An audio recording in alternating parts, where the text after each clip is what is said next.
तो मैं स्वागत करता हूँ आप लोगों का फिर से एक नई वीडियो में। तो आज इस वीडियो में हम बात करेंगे कि आप लोग जो एम्बेसी के अंदर वीज़ा अपॉइंटमेंट कैसे बुक कर सकते हैं। तो मैं आप लोगों को थोड़ा सा क्लियर कर दूं।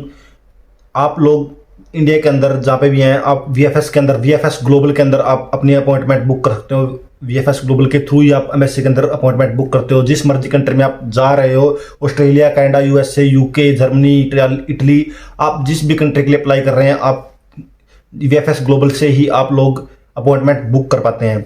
तो मैं बता दूं वीएफएस ग्लोबल के बारे में, थोड़ा सा मैं इंट्रोड्यूस कर दूं। वीएफएस ग्लोबल जैसे पहले जर्मनी या फिर मैं एम्बेसी की बात करूं तो एम्बेसीज के ऊपर सारी कंट्रीज की जितनी भी एम्बेसीज थी, मैं बता दूं दिल्ली के अंदर है भाई ये शांतिपथ में, दिल्ली के पास सारी जितनी भी है वहाँ पे, मतलब ऑलमोस्ट, मतलब पोर्स एरिया वहाँ पे सारी एम्बेसीज वहीं पे हैं।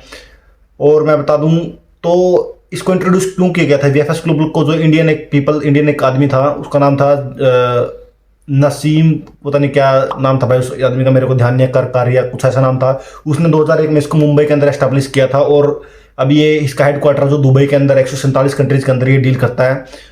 क्योंकि एम्बेसीज के ऊपर बहुत ज़्यादा बर्डन होने के कारण इतनी एप्लीकेंट्स थे जो फाइल एप्लीकेशन कर रहे थे, तो इतना बर्डन एम्बेसी नहीं संभाल सकती थी। अब इसका तो वीएफएस एक इंटरमीडिएट का काम करता है जो आपकी फाइल लेता है और उसको एम्बेसी तक पहुंचाता है और वापसी फिर एम्बेसी उसको लेकर के आप तक पहुंचाता है। सारा का सारा जो प्रोसेस करता है वो वीएफएस ग्लोबल ही करता है। तो मैं इस वीडियो को शुरू करता हूँ, आपको स्क्रीन रिकॉर्डिंग पे लेके चलता हूँ और बताता हूँ कि आप लोग वीएफएस के अंदर आप वीज़ा अपॉइंटमेंट कैसे बुक कर सकते हैं। तो चलिए शुरू करते हैं। तो जैसे आप मेरी स्क्रीन पे देख पा रहे होंगे, तो मैं यहाँ पे सबसे पहले गूगल क्रोम में जाऊँगा और यहाँ पर जाकर के सबसे पहले मैं वीएफएस ग्लोबल सीधा टाइप कर दूंगा। और जैसे आप लोगों को नज़र आ रहा होगा यहाँ पे बुक एन अपॉइंटमेंट वीएफएस, हम वीएफएस ग्लोबल की जो मेन वेबसाइट है वहाँ पे क्लिक करेंगे। वहाँ पर जाने के बाद आप लोगों को ये नज़र आ रहा है, यहाँ पे सीधा नज़र आ रहा है वेलकम टू वीएफएस ग्लोबल। तो I am applying from this country and I am going to this country. तो आप कहीं से भी बैठे हैं, आप अल्बानिया, अल्जीरिया, अफगानिस्तान, जहाँ पे बैठे हैं, जिस मर्जी कंट्री में बैठ के आप वीएफएस का अपॉइंटमेंट बुक कर सकते हैं। जैसे मैं इंडिया का सर्च करता हूँ यहाँ पे, इंडिया, और यहाँ से मैं सर्च करता हूँ जर्मनी, तो ये आ गया। तो आपको क्या बोल रहा है कि take me to the website. अब आपको वेबसाइट पे लेके जा रहा है सीधा। तो यहाँ पे बहुत से ऑप्शन आ रहे हैं, apply for visa, book an appointment, find A centre, visa at your door step. जो वीएफएस है इंडिया के अंदर भाई बहुत सी जगह है, ये न्यू दिल्ली है, बेंगलोर है, कोलकाता है। तो वीएफएस बहुत सी जगह है मतलब इंडिया के अंदर। और आपकी ये जो भी आप जिस एरिया में रहते हो, एरिया के हिसाब से आपका डिवाइड होता है। जैसे अगर कोई न्यू दिल्ली के आसपास रहता है, राजस्थान, हरियाणा, पंजाब, ऊपर हिमाचल, तो ये उसके अंदर आता है। तो मैं जैसे बुक एन अपॉइंटमेंट के पर क्लिक करता हूँ तो यहाँ पे आ गया बुक एन अपॉइंटमेंट। ये बेसिकली आपकी अपॉइंटमेंट बुक हो रही है वीज़ा के लिए जो आप अपॉइंटमेंट बुक करते हो। तो जैसे अभी रिफ्रेश हो रहा है, थोड़ा वेट करो। अगर आप लोगों का इसके ऊपर पहले ऑलरेडी अकाउंट नहीं हो तो आपको इसके ऊपर पहले अकाउंट क्रिएट करना पड़ेगा। नॉर्मल है, सीधा आ रहा है I don't have an account. अगर आपका अकाउंट नहीं है तो आप इस पर अकाउंट क्रिएट कर सकते हो। तो मेरा अकाउंट ऑलरेडी है, तो मैं यहाँ पे लॉगिन करके आप लोगों को फर्दर दिखाता हूँ। तो मैं इसमें पासवर्ड फिल कर रहा हूँ, तो मैं इसको हाइड कर रहा हूँ क्योंकि ये मेरी पर्सनल डिटेल है थोड़ी इसके अंदर। तो अभी रिफ्रेश हो रहा है और मैं, ये बिल्कुल आसान, आप लोग कभी भी इसको कर सकते हैं। स्टार्ट न्यू बुकिंग का ऑप्शन आ गया, अब इस पर सीधा आप स्टार्ट कर सकते हो बुकिंग को, इसके ऊपर क्लिक करके। Appointment, choose your application centre. Application centre मैंने पहले बोला, जैसे अहमदाबाद है, बेंगलोर है, अब दो चीज़ होती हैं। एक होता है जैसे application centre, visa application centre, आप वीज़ा वीएफएस के अंदर फाइल लगाने जाओगे। एक होता है एम्बेसी, यानी कि कॉन्सुलेट होता है। एम्बेसी के साथ साथ इंडिया के अंदर कॉन्सुलेट है। एम्बेसी सिर्फ दिल्ली के अंदर है, लेकिन जो कोलकाता है, बेंगलोर है, अहमदाबाद है, चंडीगढ़ है, जहाँ पे भी है ये कॉन्सुलेट बैठे हैं इनके, मतलब आगे पर है, जर्मनी से है, कोई दिक्कत नहीं, कोई इशू नहीं होगा आप लोगों को। तो हम जैसे चूज़ करता हूँ, मैं दिल्ली का चूज़ करता हूँ। जैसे यहाँ पे जाकर के new Delhi visa application centre की चूज़ करता हूँ मैं। तो यहाँ पे बहुत से ऑप्शन आएंगे। अब यहाँ पे जैसे चूज और वीज़ा अपॉइंटमेंट कैटेगरी कौन सा है आपका, national visa more than 90 days है, national visa more than 90 days है, ट्रेड फेयर अर्जेंट है, अर्जेंट बिजनेस है, सैनिकन वीज़ा है जैसे आपका। तो जो सैनिकन वीज़ा और ये सब वीज़ा है तो आपके वीएफएस के अंदर ही लगते हैं। बाकी जो लॉन्ग टर्म वीज़ा होते हैं वो एम्बेसी के अंदर भी आप अपॉइंटमेंट बुक कर सकते हैं। बहुत सी चीज़ें ऐसी होती है। तो मैं बेसिकली दिखा रहा हूँ आप लोगों को, इसका दिखा दिया मैंने। National visa stay more than re entry का है ये, मैं आपको और दिखाता हूँ। जैसे भी खुल गया, आपकी इंटर्नशिप ट्रेनिंग के लिए है, या फिर आप आगे चलोगे तो स्टे मोर देन 90 डेज। अगर आप, मैं हाउस बिल्डिंग की बात करूँ, मैं हाउस बिल्डिंग का दिखाऊंगा थोड़ी देर में। वीज़ा स्टैंपिंग, अगर किसी का पासपोर्ट अप्रूव हो जाता है, वीज़ा अप्रूव हो जाता है, तो वो स्टैंपिंग के लिए डालता है वहाँ पे उसके उस पर स्टैंप लगती है। तो मैं आप लोगों को दिखाऊंगा एक सेकंड। हाउस बिल्डिंग के लिए, हाउस बिल्डिंग के लिए भाई ये लगता है एम्प्लॉयमेंट कैटेगरी के अंदर आता है हाउस बिल्डिंग। जो एनी अदर एम्प्लॉयमेंट आल्सो, आप बड़ी स्क्रीन करके देख लेना, आपको नजर आ जाएगा ये एनी अदर एम्प्लॉयमेंट। जो सेकंड नंबर पे आप लोगों को नजर आ रहा होगा ये है। अगर कोई स्किल्ड वर्कर है, ऑलरेडी स्किल्ड वर्कर है, या फिर वो अप्लाई कर रहा है ब्लू कार्ड के लिए अप्लाई कर रहा है ये। लेकिन जो सेकंड ऑप्शन नजर आ रहा है आप लोगों को यहाँ पे एनी अदर एम्प्लॉयमेंट आल्सो, यहाँ पे अगेन इंटर्नशिप या फिर जो भी नजर आ रहा है आप लोगों को। अब जैसे earliest available slot for applicant 17 जुलाई को अभी दिखा रहा है। 16 जुलाई है, मैं 16 जुलाई के दिन वीडियो बना रहा हूँ, तो ये नेक्स्ट दिन आप लोगों को ये दिखा रहा है। सीधा सीधा कंटिन्यू करोगे तो आप लोगों से आप ये आगे फर्दर डिटेल मांगेगा आप लोगों की। कुछ भी मैं डिटेल फिल कर देता हूँ, मान के चलो इसमें प्रिंट्स भर दिया मैंने।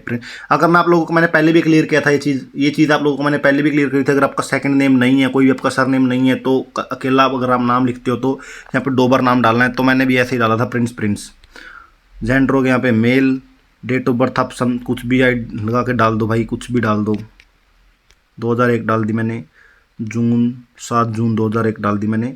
नेशनैलिटी, करंट नेशनैलिटी आप कौन सी है, पाकिस्तान है, इंडिया है, बांग्लादेश है, जो भी आप जहाँ से भी हो, मतलब इंडिया है जैसे मेरा पासपोर्ट नंबर मैं कुछ भी डाल दूंगा यार, U56, जो भी आप डाल सकते हो। मतलब एक्सपायरी डेट कब के पासपोर्ट की वो डालनी है आपको। जैसे मैं डालता हूँ 2029 पासपोर्ट मेरा एक्सपायर हो जाएगा, मान के चलो कोई भी डेट डाल दी आइडिया से आपके। कॉन्टैक्ट नंबर आपका जैसे मेरा 91 शुरू होता है, कुछ भी डाल दो यार यहाँ पे आप। 96, जो भी आप डाल दो यार। ईमेल आपका डाल दो, जो भी आपका ईमेल है। जैसे मैं अपना ईमेल डाल देता हूँ यहाँ पे। एड्रेस लाइन, जो भी आपका एड्रेस है प्रॉपर, जहाँ पर भी आप रहते हो, गांव का नाम है, फिर जो भी आपका एरिया है प्रॉपर तरीके से एड्रेस लाइन। जैसे मैं डाल देता हूँ, मेरा कुछ भी डालता हूँ, गांव का नाम डाल दिया मैंने। जैसे मेरा गांव का नाम मेरा गांव है मान के चलो। वहाँ पे मेरी स्ट्रीट नंबर 433 और हाउस नंबर जो भी आपका समथिंग जो भी आपका होगा वो आप डाल देना। स्टेट आप यहाँ पे सर लिख देना, जैसे मैं हरियाणा से हूँ, हरियाणा। और यहाँ पे सिटी आप डाल सकते हो, जैसे मैं कोई भी लिख दो, कुरुक्षेत्र लिख दो, यहाँ पे कुरुक्षेत्र से हो जैसे आप। पिन कोड आप जो भी डालना आपको डाल दो, 136 जो भी आपका पिन कोड है। तो यहाँ पे सारी इन्फॉर्मेशन आप लोगों को फिल करके आगे आप लोगों को फर्दर कंटिन्यू पे क्लिक करना है, सेव पे क्लिक करना है। Please use letter only, okay.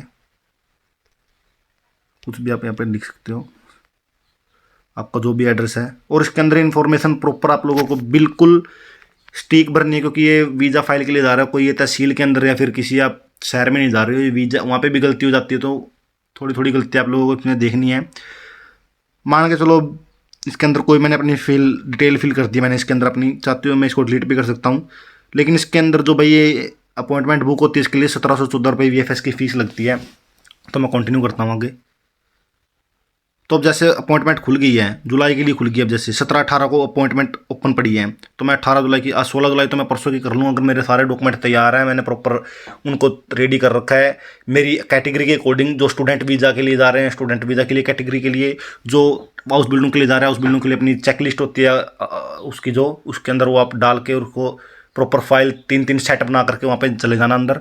तो मैं जैसे टाइम की बात करूँ तो 12 बजे जाऊँ, 12:30 बजे जाना है, 1:30 बजे जाना है। मैं सुबह ही जाऊँगा, क्योंकि अगर कुछ गलती हो जाती है तो शाम तक का टाइम हो जाता है। 5-4, 5:30, 4 बजे तक वो खुला रहता है। 12 बजे मैंने टाइम सेलेक्ट कर लिया। कंटिन्यू करता हूँ मैं अभी आगे। अगर डिपेंड करता है भाई, बाकी वो प्रीमियम लॉन्च बेचते ही बेचते हैं। जो VFS है खूब अंधा पैसा कमाता है भाई, सच में अंधा पैसा कमाता है। जो भी बंदा वहाँ पे जाता है, वहाँ पे 200+ कंट्रीज़ के जो VFS के जो अंदर वो बैठे हैं अंदर, मतलब बंदे अलग अलग कंट्री का अलग अलग करते हैं। यूरोप के अलग अलग कंट्री का, जर्मनी, इटली, स्पेन, अमेरिका, जहाँ पे भी आप जाते हो, चाइना, अलग अलग बंदे वहाँ पे बैठे हैं अंदर। तो वो लोग आपको प्रीमियम लोन्स बेचते हैं। प्रीमियम लोन्स में ये है कि अगर आपको कोई प्रॉब्लम हो जाती है तो वो सॉल्व कर देते हैं, वहीं के वहीं बैठे। आपको प्रीमियम लोन्स वो बेचेंगे, हर हाल में बेचेंगे। पर आप लोगों को बहुत से फायदे हैं प्रीमियम लोन्स के, अगर आप ले लेते हो। मैंने लिया नहीं था, मैंने ऐसे ही कर लिया था। वो ऐड कर लो यहाँ पे 2,750 रुपये प्रीमियम लोन के लग रहे हैं। कुरियर अगर आपको मंगाना है तो कुरियर फीस आप कुरियर 611 आपको घर पे मंगाना है। अगर आपका पासपोर्ट वगैरह सब हो, मैं यही कहूँगा आप वहाँ से पिक कर लो। अगर आपका अप्रूव हो जाता है तो आप वहाँ से पिकअप कर लो, क्योंकि ये भेजते नहीं है भाई, ये पैसे भी ले लेते हैं 611 और ये भेजते भी नहीं। आपको दोबारा फिर बोल देंगे आपका एड्रेस नहीं लग रहा, ये नहीं लग रहा। तो आप वहीं से पिकअप मत करो, पिकअप का कर लो। SMS सर्विस, अगर आपको कोई SMS मेल सर्विस ये जरूर ले लो भाई, क्योंकि अगर कुछ ऊंच नीच होती है या फिर आप लोगों को कुछ गड़बड़ हो जाती है तो आपके साथ सीधा मैसेज आ जाएगा। तो मैं कंटिन्यू पे करता हूँ। तो यहाँ पे मेरा प्रॉपर एक बार आप इसको दोबारा से रिव्यू कर लो, आपको जो भी डिटेल है जो भी है।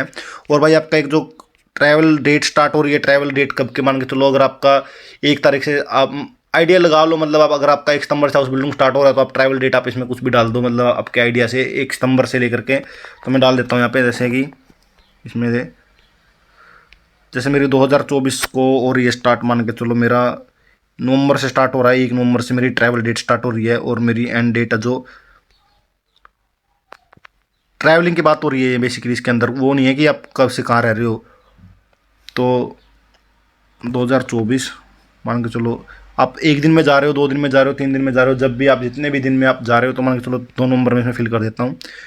तो इसके अंदर ये कवरेज टाइप है भाई, कितना आपका जो ये ट्रैवल इंश्योरेंस होते हैं भाई, मैं इसके ऊपर वीडियो बना दूंगा कि with travel insurance should you take.